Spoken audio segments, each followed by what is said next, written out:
WSIC News Talk Now. If we lose freedom here, there's no place to escape to. This is the last stand on earth.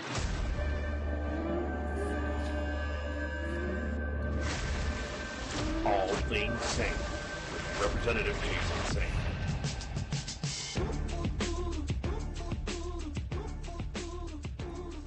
And good morning. You are listening to All Things Saine on WSIC. I'm your host, Representative Saine. I am coming to you today from Durham, North Carolina. I'm at the Durham Convention Center. Just spoke at the Community Day, New Wave of Innovation. It's what they're doing at MCNC. MCNC is the Microwave Corporation in North Carolina, which you may not be familiar with. But what it actually does, it runs the broadband that connects our schools and our libraries and our hospitals, among other things. But that's what they do. So was on a panel about esports this morning at about 9:15. Had a great time with my panelists, co-panelists, I guess.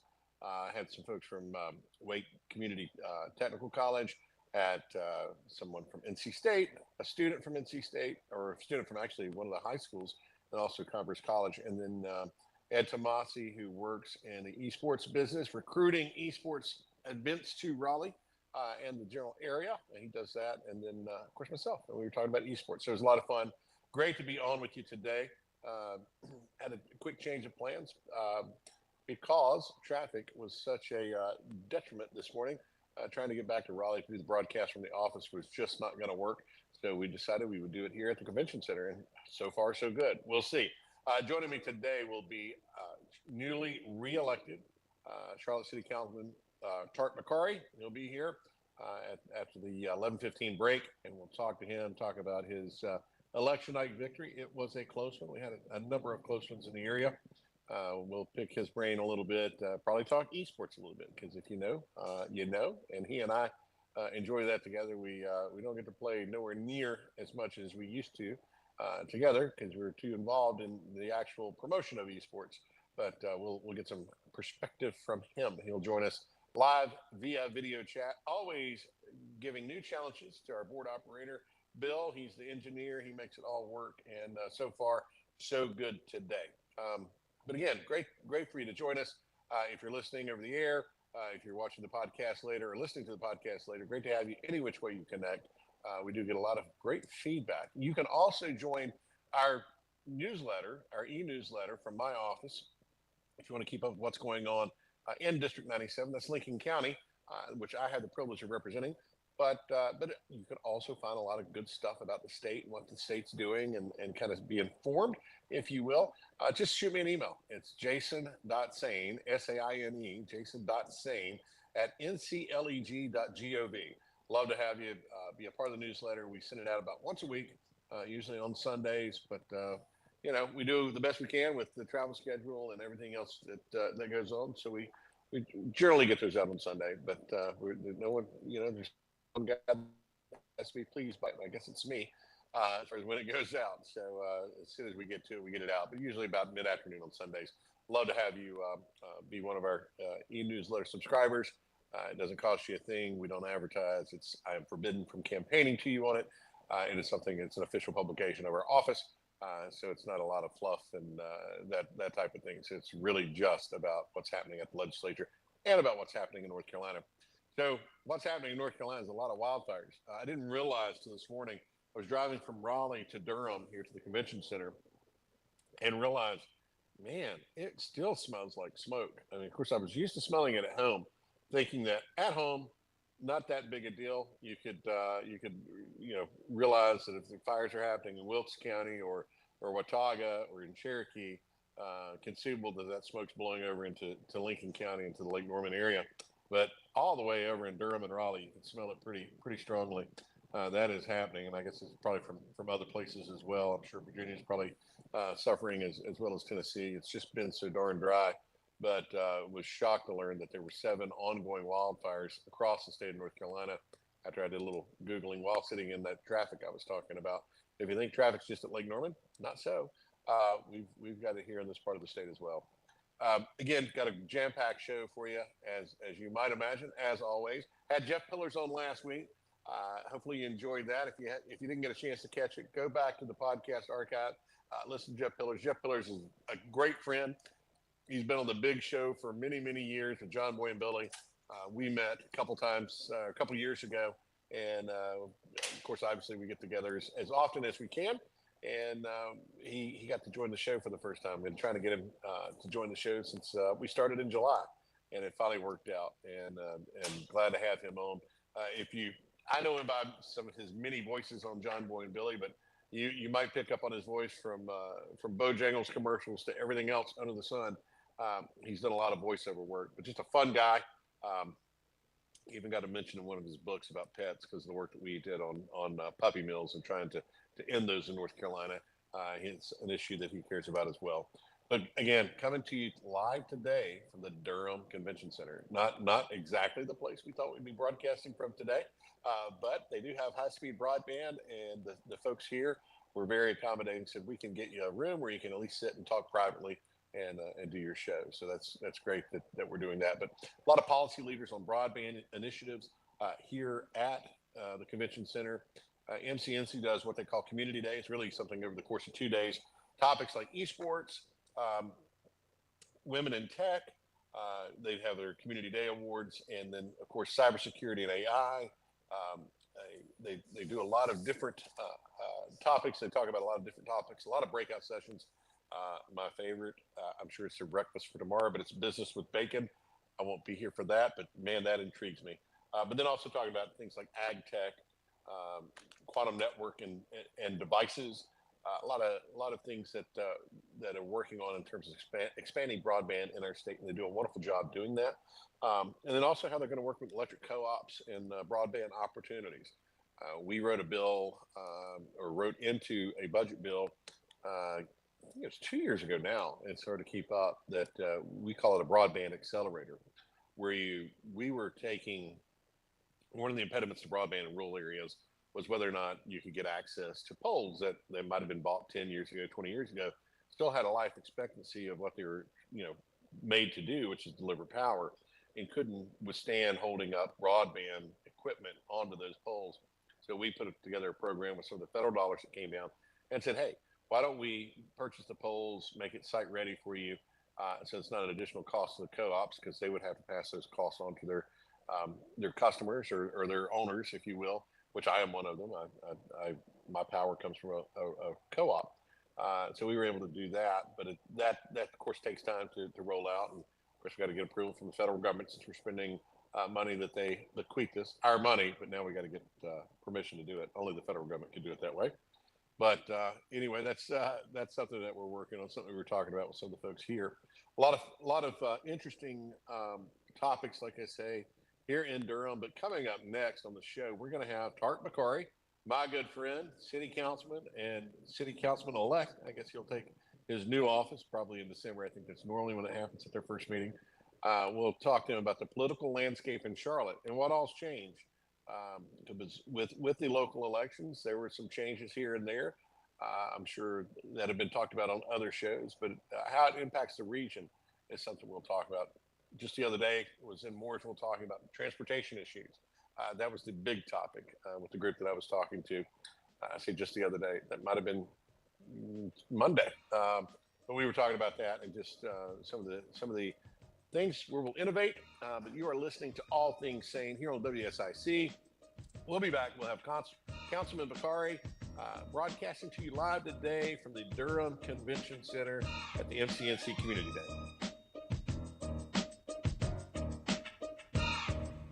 More of All Things Saine with NC Representative Jason Saine is coming up on the new 105.9 100.7 WSIC.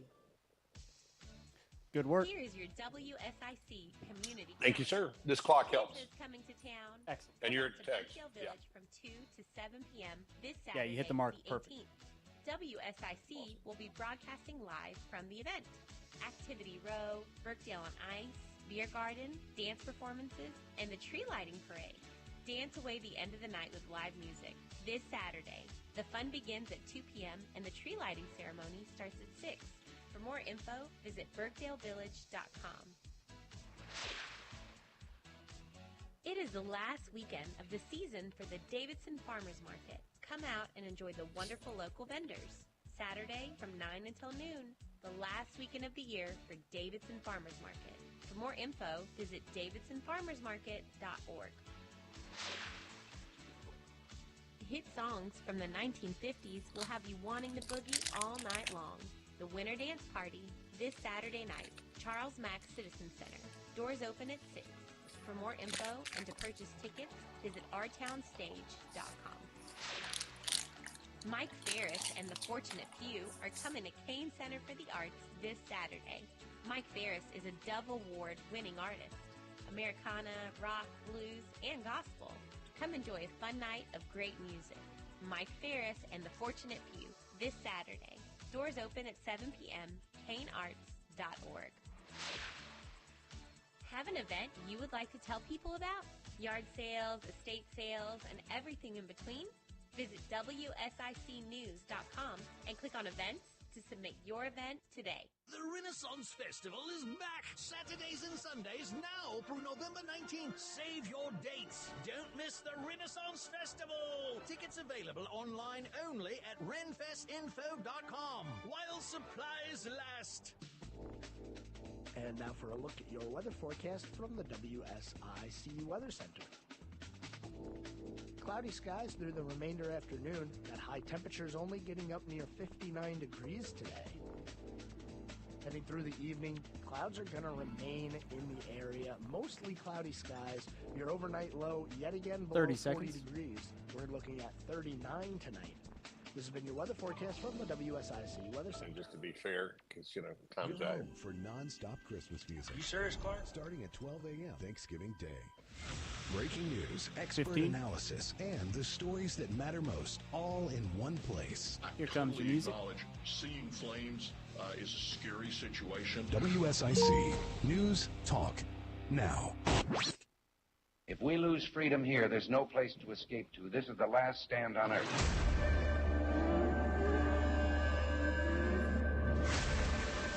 All Things Saine. Representative Saine. We've got fun and games. We got everything you want, honey. We know the names. Welcome back to All Things Saine with your host, State Representative Jason Saine. That is me. I am he. It is glad to have you joining us on the broadcast. I'd like to send a shout out to one of our many fans, Sky David, who writes. No, I'm just kidding. But she did send me a text. Brian Lewis, they're watching the show. So I always love when I get a text during the show. Really appreciate you coming on.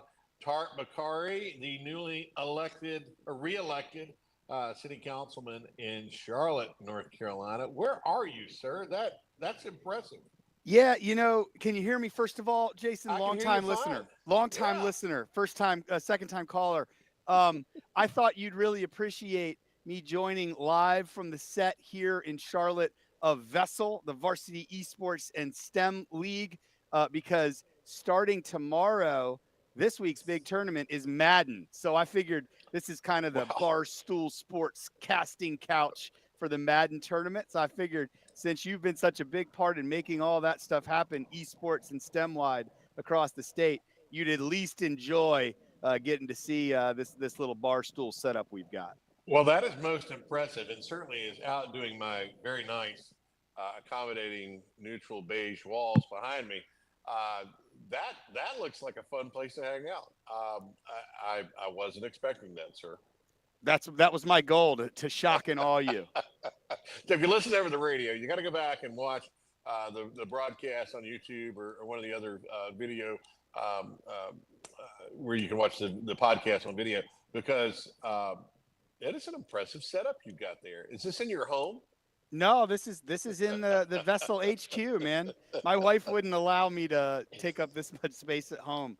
But over here in the Vessel HQ, all the teams back here. Guys, just get in the shot real quick. The radio's not going to hear it. Walk in there, let them see. This is your Vessel leadership team. Yeah, why don't you guys just have a seat? Do whatever you want.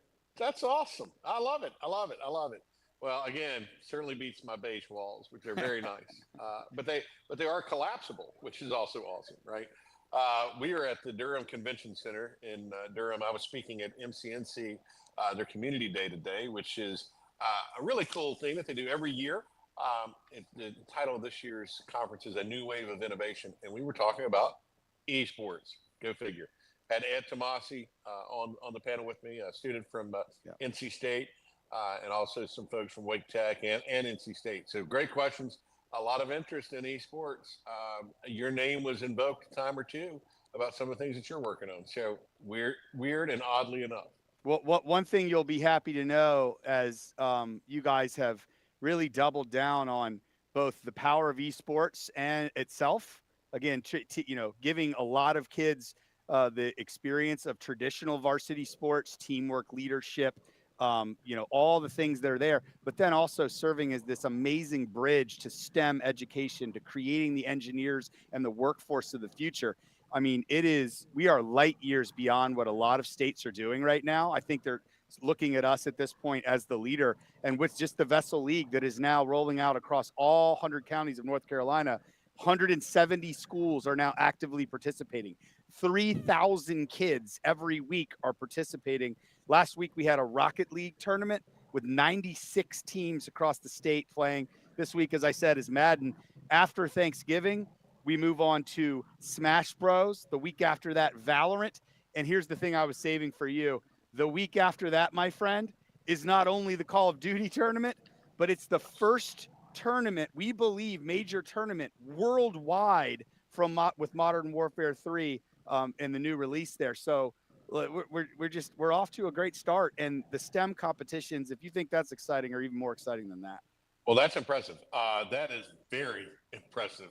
How does one? Do I have to be a student to play? Is that usually yes, but I feel like we know some people that could make an exception for you and a team. Perhaps if I was on it, I don't know. We're gonna get handled by these kids, though.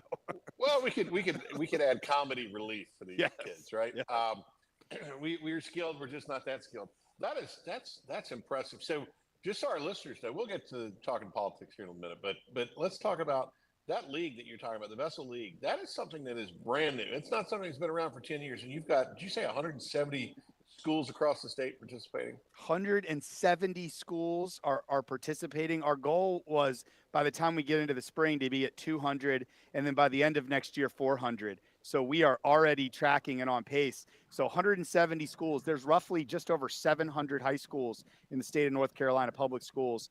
And when you think about how quickly, like we piloted this in Charlotte, right, with CMS. Then we added to the pilot, and we added Lincoln County, of which you guys came in and like won the season on your first go, and a couple other small ones. So now we're scaling at a level and getting this opportunity to kids.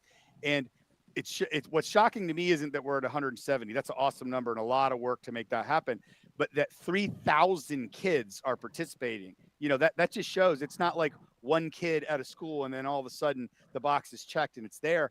And in order to play, right, the games they love and all that stuff, they've got to go through and do the STEM training, the competitions, and the competitions and the design that's going into them are just as exciting for a lot of them as the esports competition is. Well, let's make that point. It's not just about gaming, right? It's not just when you think about, playing in your parents' basement, Atari 2600, if I should date myself a bit, but I mean, we are light years away from that.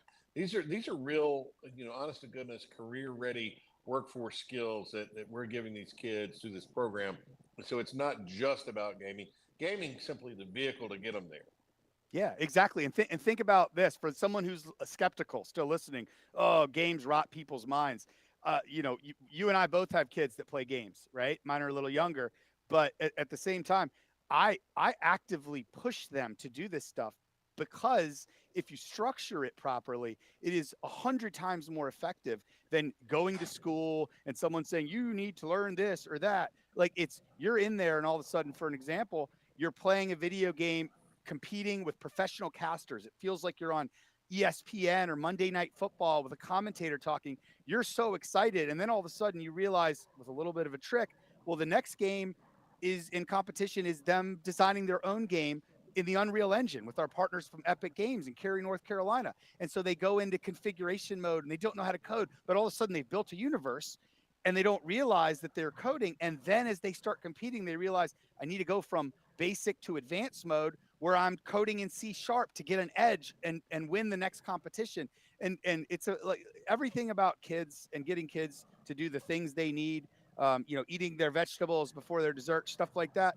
In a lot of cases, they have to be tricked. And to trick them, you tell them the trick, right? That's the best part of it. And you give them the thing they want and put it on steroids. So it's amazing. Well, it is amazing. And again, part of the discussion here this morning was, what does this lend to? What is the after effect of not just the gaming, not just the programming, but when you talked about it, setting schedules, making sure you show up on time, making sure that you're not just mentally capable of doing it, but also physically capable of doing it, doing more of the exercises in the background of things so that if you're going to sit sedentary, you got to prepare for that as well. You can't just sit and play video games all day. Is it the catering that looks at at these big tournaments? There's a lot of back end stuff when you think about a big conference. What goes into a big conference? So when I first went to Epic Game Fortnite World Championship in New York, and it hit me like, oh, wait a minute, there's so much broadcast equipment here.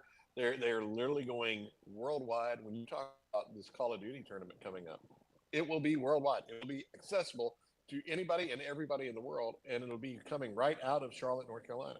That is so big for our state, but it's also so big for these students because it really gives them some exposure and some work experience that they don't even know that they're getting it, right? It's just happening kind of organically.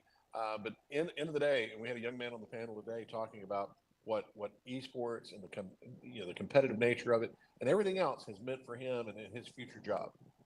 And think about this: if you extrapolate that one step further, right? The macro picture of North Carolina, and the reason we're all doing this at the big picture.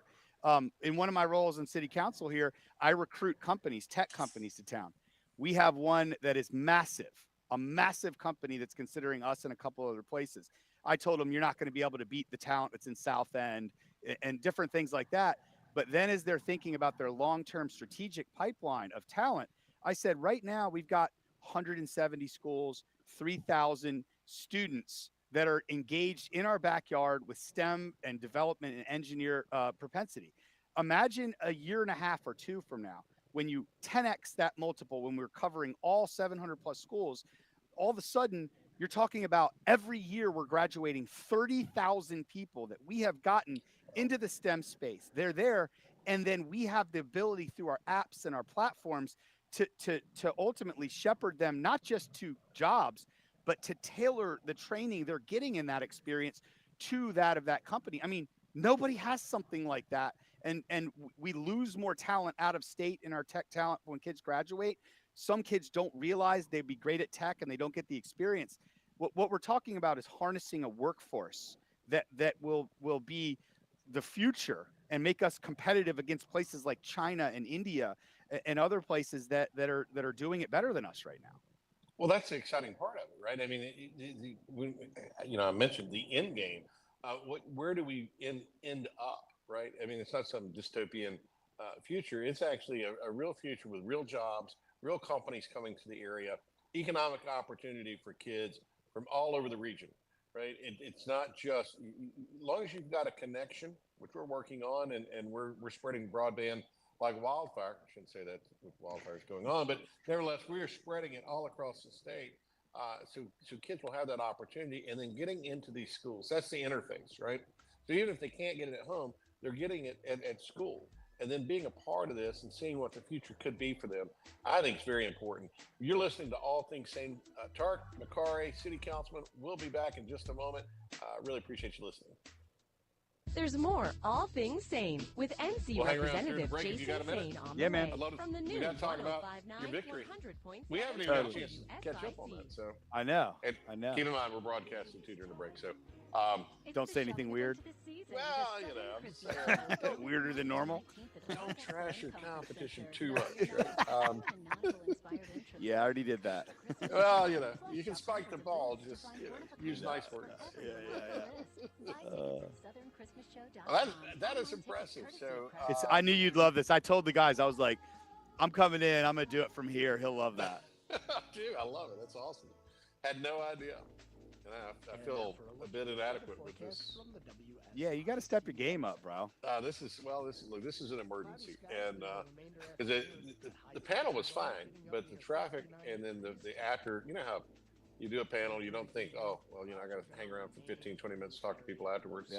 Which is great. I mean, I enjoyed talking to them. Oh, so you're at a hotel right now? Well, it's the Durham Convention Center. It's right downtown in Durham. Yeah. That's connected to a hotel, but yeah. I think a Marriott, but nevertheless, it's. Listen, nice. I've made a commitment. I'm getting back into Call of Duty. Okay, good. Now, well, I got to download 3. I haven't bought it yet.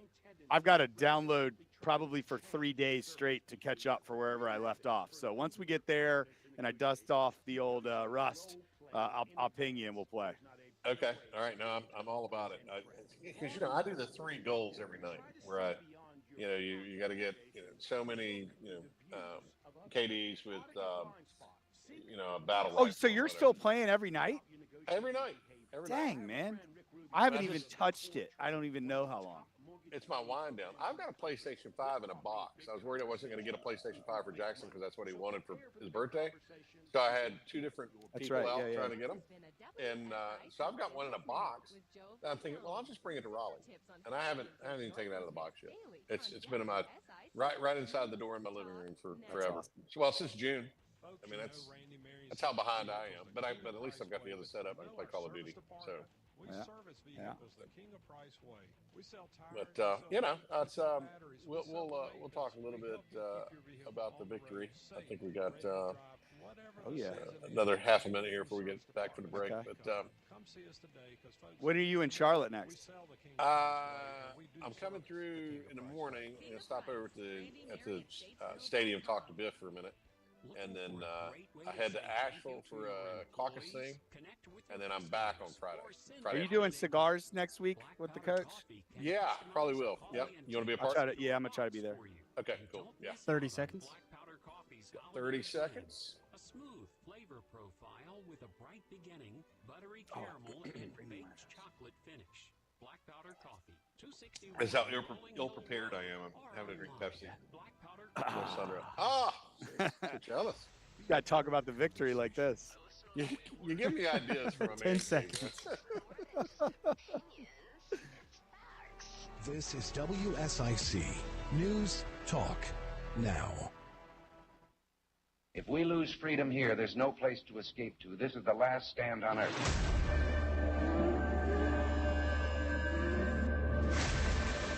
All Things Saine with Representative Jason Saine.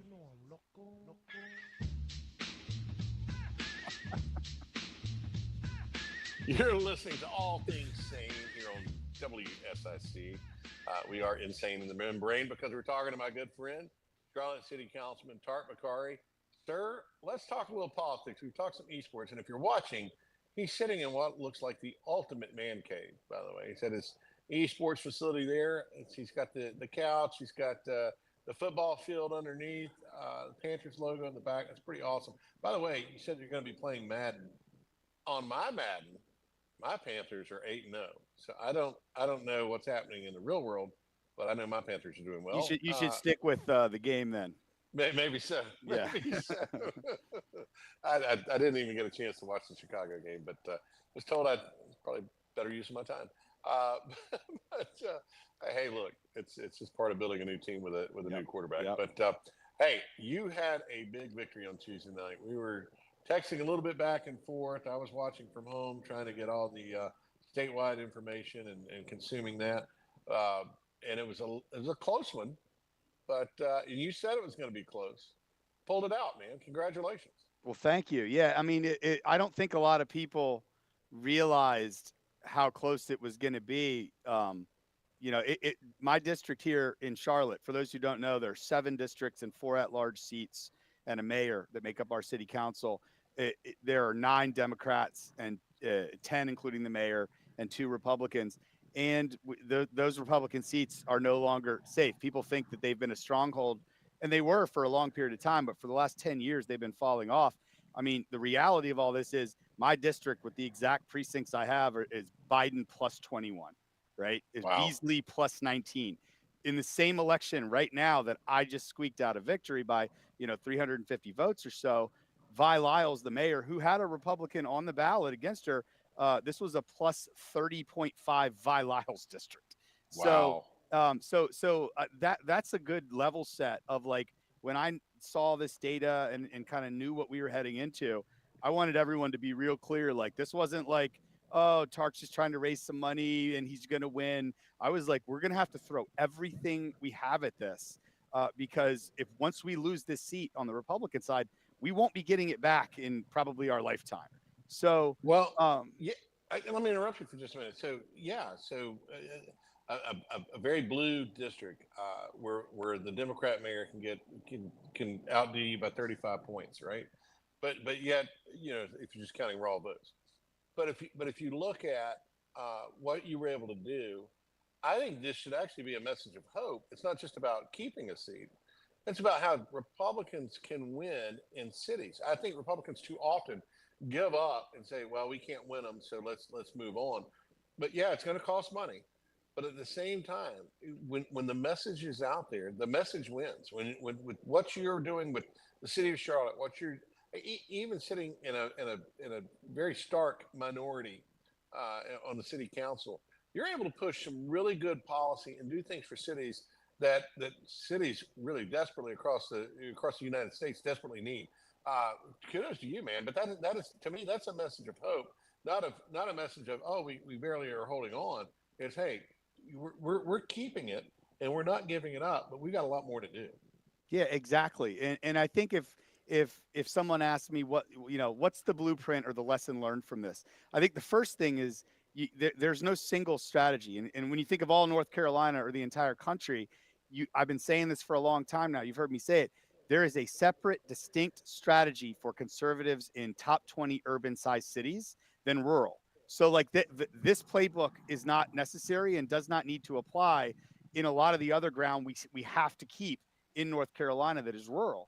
But in these areas where most folks have given up, for me, like to have pulled this off amongst those odds, one, it shows that there's a base of volunteers and a base of donors who kind of have gone away in the last decade in a place like Charlotte because they've lost hope. They're paying attention to national issues, and they can be re-engaged if you inspire them for what the mission is. And then when you go to the voters, like the thing that I think surprises a lot of people is, like, you know me well, like I am a proud right-wing conservative. Like sure. I love that. From it. And and that's the point. Too many people in this situation would be like, oh, well, I've got to move to the middle and I've got to make some Democrats happy or this or that. I try to make everyone happy. And in doing so, I make a lot of people mad by just saying the truth. And I am here to call the truth out no matter how painful that ends up being for me. And when you boil all that down to telling the truth about what's really happening, no matter if it's good for you or bad through the last 6 years, and then a campaign strategy that launches all that truth at everyone, but really focuses on the independents to say, do you think a one-party system is good? Or do you value diversity, which includes diversity of thought and opinion? And to the right wing, and then everyone in its entirety. I mean, my campaign slogans that I carefully crafted were Chicago didn't happen overnight for crime, right?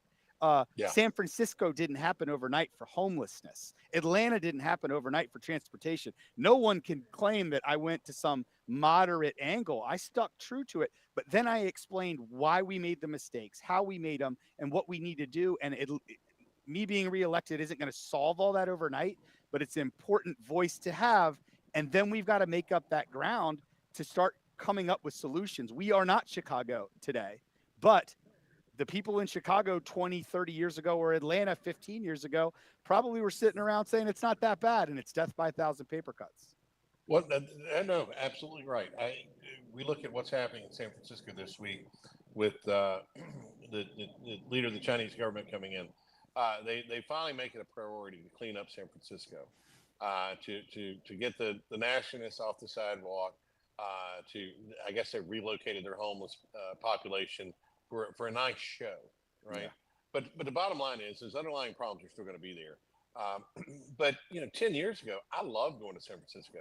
It was different. It certainly wasn't Lincolnton where I hail from. However, it was cool to go out to the left coast and be a part of San Francisco, because it is physically can be a beautiful city as long as they keep it up. Same with LA and others and so forth. But these cities, once they're controlled by the far left, and we just saw this article, I think it's this morning or yesterday morning, I forget when I read it, but like in the last 24 hours about Clyde Cooper's barbecue in downtown Raleigh. They're moving. They're moving out of downtown. Yeah, I saw that. And they're moving because of crime. And it's a real thing. And I've got a condo to share with Senator Heiss close by that we rent. I don't own it. But, I've spent the night there. Yeah, yeah. And it's a nice area. However, at night it's getting a little hairy. Crime in that area near Moore Park has grown exponentially. They even hired a private security force to start patrolling and doing things down there, which I applaud them for doing that. But the problem is you let it get that bad till now. This is the only option you've got. If cities don't understand this, if those in elected office don't understand that, and these are huge majority blue areas, right? These are not, they hate when we have a supermajority at the legislative building, but they don't mind it when it comes to cities like Charlotte and Raleigh and so forth. I mean, they're destroying the very fabric of their cities and making them unsafe, and which just means people like me who live a little bit out in the country will quit coming in. So Charlotte's not there. Charlotte's credit. And I think in large part because you and Ed Driggs are on council, you are voices of reason. It hasn't gone so far silly left. And look, the mayor of Charlotte, to her credit, Mayor Lyles, also will assist sometimes. Now she's of the other party, so she's got to walk a delicate line too. But at the same time, you've been the voice of reason. So is Ed. And making sure that it just doesn't get too crazy, and which is why we still come to downtown Charlotte. Now, I wouldn't bring my family right now to downtown Raleigh on the weekends. During the week, yeah, fine. But on the weekends, it's just a little too crazy. I'm glad I'm back at home on the weekends. Dude, you should. Just yesterday, I don't know if you've seen this news yet. On Tryon, there were two people smoking weed, and two cops come by, and basically it's like, you can't really do that. And they got in this altercation where then the lady punched the cop in the face. The cops then all of a sudden activate and they resist arrest. They find a handgun on the guy, right? And then the lady's on the ground as they're trying to get cuffs on her, and she's resisting. Officer follows his exact training and protocols, which is the nerve and the large muscle. They're supposed to hit them to basically make them loosen up to get the hands, because you don't know. The guy had a gun. You don't know what else they have. They followed all the rules. And then, of course, somebody walking by grabbed a footage, not of what all happened to lead up to it, but that posts it on social media. And now we're the cop right now, the chief is having a press conference. And these are the things that, again, they're doing exactly what they're supposed to. They have no respect for the cops and what they're doing. And they want a flashpoint moment where 95% of the people get to come out and protest peacefully. And then 5% come out trying to create the chaos, to create the story to the next level. That's literally what we are in over the last 24 hours right now. And there are not many people willing to stand up and say, that's not what happened, everyone. That's why balance and having, some more conservative focused minds in a city, even if it's a couple, are important, because no one will tell that narrative. Well, that's exactly right. And look, these things we won't solve today on this broadcast, but these are the things that are really rotting American cities, right? If you can't have some semblance of law and order, I'm not talking about police that's run amok, that's doing things outside of their directed duties. I'm talking about just letting them do their job, right? I mean, these people were a nuisance to begin with. We're talking with Tariq Bokhari here on All Things Saine. We'll be back in just a moment. More of All Things Saine. All right, pal. I don't know if you can stay or not. You're welcome to. We got 15 more minutes, but if you can't, understand that. I can roll, or if you want to have another topic, I'll stay for you, but it's up to you. I think it's interesting. I think people are hanging on what we're saying, so we'd love to keep you. All right, let's do it. Let's do it. I mean, people see it. I mean, did you like my airplane banner? Did you see that? Yeah, I love the airplane banner. I showed that to Jackson. I was like, "Hey, look what Tariq's doing." He's like, "That's pretty cool, Dad." Dude, $5,600. Yeah, flew it. Then I had the flight plan circle AG Middle School where my voting precinct is, and I called the press to come watch me and my wife vote, and then the thing just circles. Within 3 hours of that moment, I had 75,000 impressions online just from that stuff. I mean, that's called creative spending right there. Oh, that's thinking outside the box, and it's taking something that's old school, right? Like a banner that you'd see at the beach or at a sporting event. No, that's awesome, dude. Yeah, man. I raised and almost spent all of probably over $280,000 on this race. Wow. Well, that's a state house race in a huge media market, which is essentially what you got, right? I mean, how many people in your district? 125,000. 120. So you really got a Senate seat that you're running for in a large media market. So nothing you do is cheap, right? Yeah. And it's not like the Observer was helping you run your ads. So I ended up not giving them money, and they created more impressions from me from their nonsense. Funny how that works. But okay. Yeah.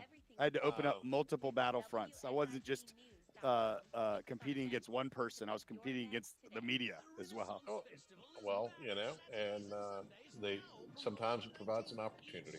So. Yeah, that's right. Renaissance Festival. Oh man, I didn't go, and I think it's about to be over. So I didn't go on purpose. Yeah. You don't like jousting and turkey legs? Not my thing, man. I mean, turkey legs. Look at me, of course, but you gotta have turkey legs. Yeah, I don't know. It's not my thing. My younger sister loves that stuff. Jackson's kind of like, nah, Dad.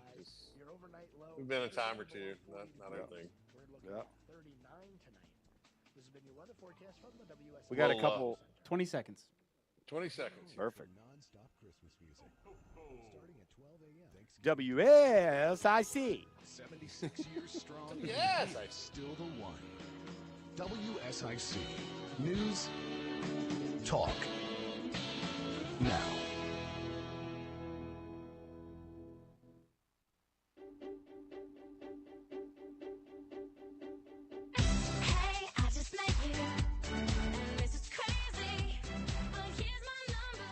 Where's that music coming from? Hey, you're listening to WSIC. You're listening to All Things Saine. I am your host, State Representative Jason Saine. I represent Lincoln County District 97. Talking to my good friend, Charlotte City Councilman Tariq Bokhari, who coming off a huge victory last Tuesday. Very close vote, but one that was worth waiting around for and seeing. You were at Selwyn Pub. I've never been there, but I hear it's nice. Yes, it is. It is very nice. Week. Yeah, I was going to say, no chance. I think I've been there with you. You have. That's where we got the captain's hat. Oh, that's right. Yes. Yeah. Or one time. But no, you have to celebrate. I know that local media was there. You were the talk du jour, at least talk of the night, and pulled it out. But were you? How close did you feel like it was? Did you have that sense that it was razor thin as you were going into that last week? As early voting ended and I saw the numbers, I thought that it was going to take a miracle. I assumed that it was probably like 40% win, 60% lose for me. And I needed everything to happen on election day. Now, our voters typically turn out on election day more than early voting. So I had kind of that hope, but that's where I sat there and tried to pull out all the stops. That's when I sat and said, okay, what levers do I have left to pull with 4 days or so that I could spend and it could have an impact? And we amped up radio ads and creatively designed them. I amped up all my digital marketing and digital media. I went and tried to get a full page ad in the Observer with, guys like you and I, we have kind of a sharp humor. And we don't do anything that's not at least a little funny to us, right? Sure. At the end of the day. So I had a great design thing with my opponent kind of photoshopped on a picture of a pilot because she said she ran the airport, and then it was shown that she didn't. And the Observer said, no, you can't run this in the Sunday edition. And I then pulled out their rule book and said, well, wait a minute. McClatchy's rule book says I can, in fact. And then they went silent on me. So then I decided, well, I got to make that news story go viral elsewhere, which it did. hired an airplane pulling a banner and on election day that went around the district. And then lo and behold, as we squeaked it out at the end, I had the benefit of having gone through not being endorsed by the Observer, which is fine. They can do what they want. Not getting my ad in there, but they had to put me in my celebratory stance above the fold on the front page on Wednesday. So at least I felt a little redemption in what I was up against in that election through that. You got a little justice, and if I remember correctly, you actually ended up on the front page twice last week. Yeah, probably. I don't really get the paper, so I don't either. I get it digitally. But, yeah. But that was a good shot too, man. But it was great to see. I mean, to your point, I mean, being out there and offering alternative to the narrative that happens in big cities, and knowing that voters flock to it. I mean, it's no small task to be able to one, even compete, and then two, to win. So kudos to you for being able to do that in what really is not a competitive district. You've made it competitive, which is a lesson to anybody running for office. Just because the numbers are there doesn't mean you can't win. If you've got a message that people will flock to and can contrast yourself with your opponent, it's a great opportunity, and you did that. We had Chris Carney on last week. Carney, I haven't got to celebrate with him yet either. Yeah, the mayor-elect of Mooresville. Mayor-elect he Carney cruised in 69% of the vote. I think I announced it like 81%, but that was early voting. But he ultimately got like 69% of the vote. Did a great job there. He was out doing a lot of what you do, knocking on doors and talking to voters directly and saying, "Hey, here's what I'm offering. What do you think?" And by and large, people came his way, and so a lot of great victories in the area. I think Mayor Woody Washam is very close. I don't know if he's been able to declare victory or not yet, but I think he'll ultimately end up winning that too. That's wild. It is. You just never know in these municipal elections, particularly when there's not a party label. Now, do you have a party label in yours? Oh yeah. Yeah. That's a bit of a hindrance for me around here, to be honest. Now, I don't shy away from it, but it's a hindrance because there are some people that probably would agree with a lot of the things I say, that when they see that R next to it in a city like Charlotte, they're just not going to punch it. Just not where they're going. Much different in my district, by the way. But no, I get it, and it is something that really can matter into the future. I think about when Republicans were winning, mayoral races and city council races back in the late 80s and 90s. It doesn't always have to be that way. We can't just give up on it. I talked to particularly some of these social conservatives that want to, statewide initiatives and so forth. It's like, hey, there's real opportunities on the local levels to do other things that matter to people. Schools, certainly, crime, safety, fire protection. These are things that matter to people because it impacts their daily lives. Yeah. Right? And it doesn't always have to be these much broader issues that are going before the Supreme Court. It really just managing local economies and knowing that people are getting something of worth for their money. Dude, that was a huge part of my pitch, especially to donors, but also voters as well. But the donors, there's a lot of really good, logical, business-minded people in Charlotte. And they've kind of, over the last decade, like I mentioned before, disengaged. And what the case, every one of them is like, I'm paying attention to global and national politics, and I'm mad, and I'm frustrated, and I want this to happen. And I keep saying, like, guys, I know you know this, but let me remind you, like, add all that stuff up to how it actually touches your day-to-day life. And then think about traffic and congestion, crime, homelessness, panhandling, ultimately the infrastructure and failure to keep up with the growth, abolishing single-family zoning, just the countless issues. And that's just the city council. So it's like the impacts, they're not as sexy, but people just somehow have forgotten in large cities like this. And if you go to Charlotte, in any room with 10 people, 2 people are making the decision for everybody in what's happening locally right now. And that's, it's just wildly unacceptable. Well, and to think too, that when you think about a region, right? So we broadcast mostly in the Lake Norman area. But what happens in downtown city of Charlotte, uptown, whatever you guys call it now. But whatever it is, a lot of your workforce lives up in the Lake Norman area. Yep. What happens in the decisions made by you all whether they live there or not, or pay property tax, and certainly pay tax in the city of Charlotte because they buy things, right? They're paying sales tax. They're working down there. They're paying for parking, which I always love, by the way. But at least with Charlotte, I'll say there's always a place to park, unlike Raleigh. But that's a whole other issue.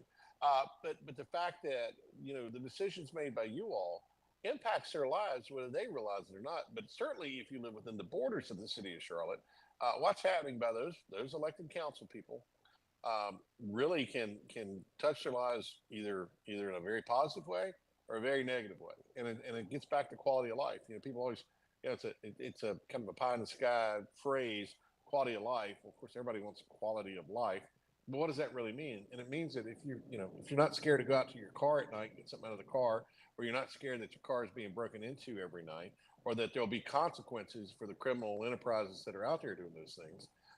To your point about the weed smoker and the gun toter,